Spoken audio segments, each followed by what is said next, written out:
Holden's upgraded one-tonner gets safety, multimedia and chassis weaponry to take on the top sellers.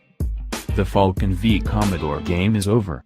Now a completely different, though no less intense, rivalry has taken its place. The 4x4 wars are underway, with the once untouchable Toyota Hilux under massive attack from Ford's Ranger. In September, the Big Ford toppled the Toyota in sales and, year-to-date, now trails it by fewer than 100. Both makers are hammering each other with discount deals, but when October numbers are crunched in a few weeks, the Ranger should hit the front. Holden wants a bigger piece of the action for its Colorado, which is a distant fourth on the sales charts. A comprehensive safety, multimedia and chassis update for the 2017 model gives Holden's one-tonner the firepower to be a credible alternative. Design. Holden refers to 2017 Colorado as a truck, not a truck. Sounds tougher, and in this class toughness, real or perceived, is currency because the audience is nearly all blokes and the context is usually work as well as play. So Colorado gets a more toned, aggressive front end with the top-spec Z71 we're testing today looking suitably mean and dangerous in absolute red with black detailing, including fat stripes on the bonnet, and gloss black 18-inch alloys. Inside, a new dash and center console are wrapped in what Holden calls sophisticated materials, fabrics and finishes. That would be relative to the previous model, which was about as grim, gray and low-end as they come, even by the light commercial segment's decidedly non-salubrious standards. True, the 2017 Colorado is better finished and similar to the Ranger in its durable decor design approach, but a top-spec Hilux SR5 or Mitsubishi Triton Exceed cabin feels like an Audi in comparison.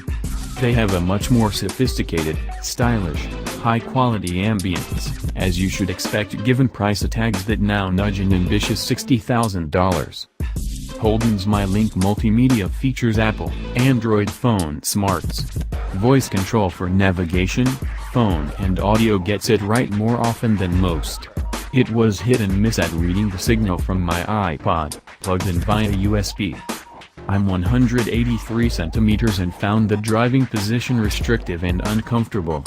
You sit close to the floor and there's no reach for the steering wheel, so you have to push the seat forward and put up with tight legroom. When getting in and out you have to contort your legs under the steering wheel and it's all a bit of a struggle. The seat itself is hard, flat and uncomfortable. Tractor-like grunt available from idle and an effortless mid-range allows you to chug around town using minimal revs. The other main annoyance, especially in the work context, is insufficient storage close at hand, especially the console. Pockets in the front of the seats are handy but the door bins are too small and the open, inline tray atop the dash is too shallow. There's plenty of rear legroom, because the driver can't use much front seat travel, and you sit on a low bench, slightly knees up. The tub has no 12-volt outlet or liner, even at Z71 level. A tow bar is optional and the tonneau has a fiddly, tedious fastening arrangement. A ton of dust is sucked into the tub on a dirt road. Around town, the 2.8-liter turbo diesel still has a slightly gravelly texture and tone when accelerating from rest.